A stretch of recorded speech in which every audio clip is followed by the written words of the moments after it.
చాలా మంది మీద నమ్మకం పెట్టుకుంటాం.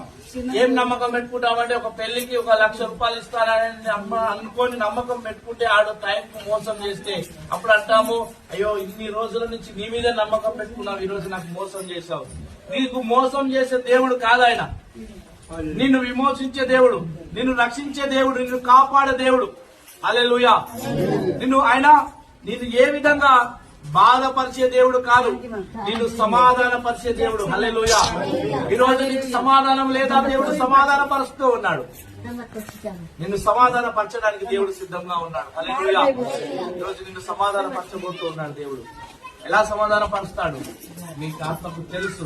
ఎలా సమాధాన పరుస్తాడో దేవునికి తెలుసు. ఎందుకంటే దేవుడు జరిగించినటువంటి క్రియ ఎవరికి కనబడదు అని చెప్తూ ఉన్నాడు. హల్లెలూయా. ఏ రూపంలో వస్తుందో తెలియదు, ఎవరి ద్వారానో వస్తుందో తెలియదు. నీకు రావాల్సిన టైంకు రావాల్సిన విధంగా దేవుడు నీకు ఇచ్చి వెళ్లిపోతాడు. హల్లెలూయా.